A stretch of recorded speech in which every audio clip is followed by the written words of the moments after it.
మీనా గారు, మీరు త్వరగా రెడీ కావాలి. ఇప్పటికే చాలా ఆలస్యం అయిపోయింది.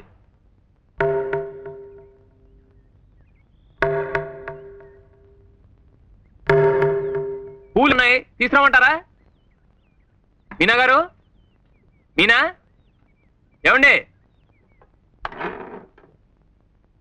ఏమిటండి ఇది? మేమంతా కంగారు పడుతుంటే మీరు ఇంకా ఇలాగే ఉన్నారంటే అర్థం ఏమిటి? చంద్రం గారు, గుర్రాన్ని చెరువు దాకా లాక్కెళ్ళొచ్చు గాని దాని చేత బలవంతంగా నీళ్లు తాగించలేమన్న సామెత మీకు తెలుసా? తెలీదు, కానీ రౌతి కొద్ది గుర్రం అన్న సామెత తెలుసు.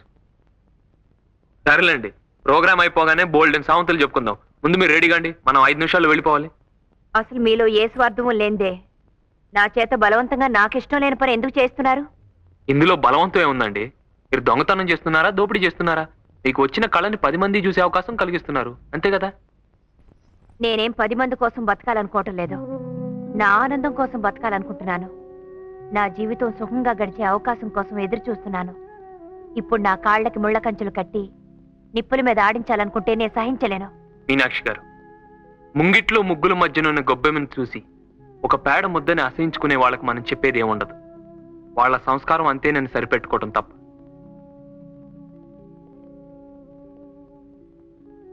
ఇంకా మీకు సంస్కారం ఉందని నా నమ్మకం. రండి, మీ నాన్నగారు కొండంత ఆస్తి ఎదురు చూస్తున్నారు. ఆశ పెట్టుకుంది మా నాన్నగారు కాదు, ఏదో ఆశించేది మీరు, ఏదో కావాలనుకుంటున్నది మీరు.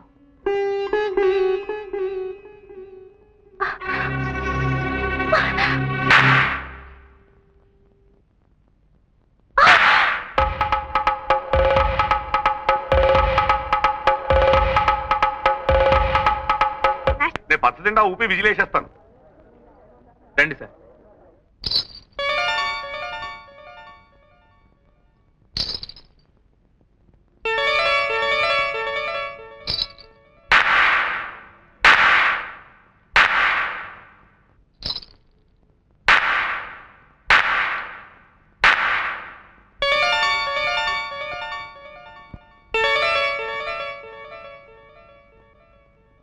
అందరికీ నమస్కారం.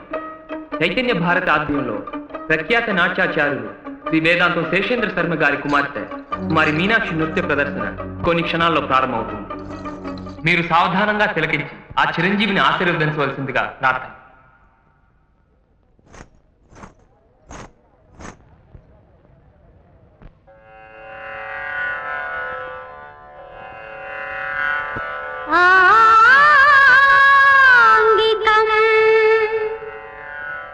భువనం యస్య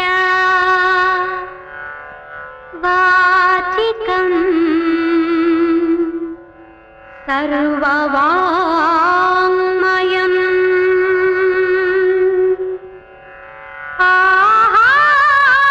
ఆహార్యం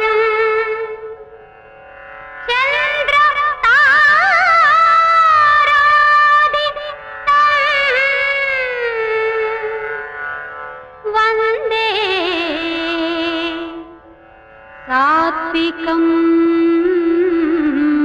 శివం.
అసలు ఆ చంద్ర ఎవరు?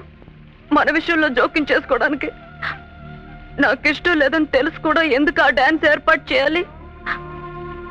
బలవంతంగా ఊరికమ్మ మీదకి లాక్కెళ్ళట్టు నన్ను ఎందుకు ఆ స్టేజ్ మీద పడేయాలి?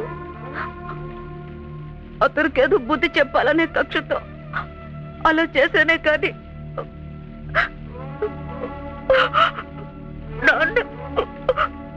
నన్ను మరోలా అర్థం చేసుకుని.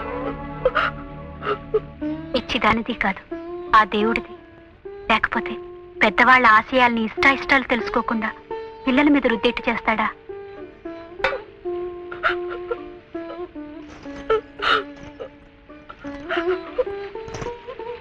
ఇక నీకు ఇష్టం లేని పని ఎవరూ బలవంతంగా చేయించరు. ఆయనతో చెప్పి ఏ ట్యూటోరియల్ కాలేజీలోనూ చేర్పిస్తాను. నీ కోరిక అదే కదా? ఓ డిగ్రీ వచ్చాక మిగతా విషయాలు ఆలోచిద్దాం.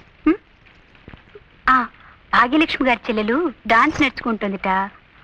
వాళ్ళు గజ్జెలు కొనుక్కోవాలనుకుంటున్నారు. ఇవికిరా.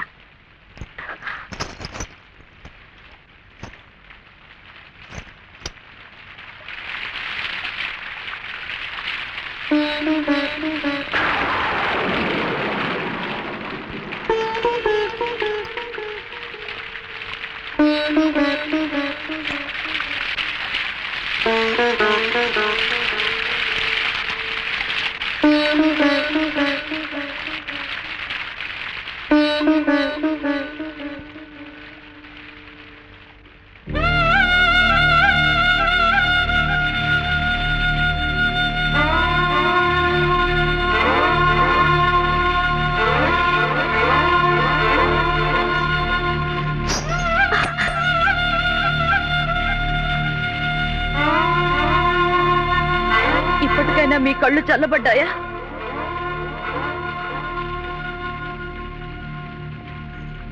నా కాళ్ళకి గజ్జలు కట్టకపోతే ఆ నటరాజుకే ద్రోహం జరిగినట్టు ఆ రోజు తెగ బాధపడ్డారు. నాట్యం నాట్యం అంటూ నా వెంటబడ్డారు, వేధించారు, నా ప్రాణం తీశారు, ప్రోగ్రాం పెట్టారు. ఏమైంది? ఇప్పుడు ఎవరికండి నష్టం జరిగింది? మీకే. ఏం జరిగినా ఏమీ పట్టనట్టు రంగులు పొలుముకుంటూ కూర్చున్నారు. కానీ మాకు జరిగిన నష్టాన్ని ఎవరు పూడుస్తారండి? పోయిన మా నాన్నగారిని ఎవరు తీసుకొస్తారు?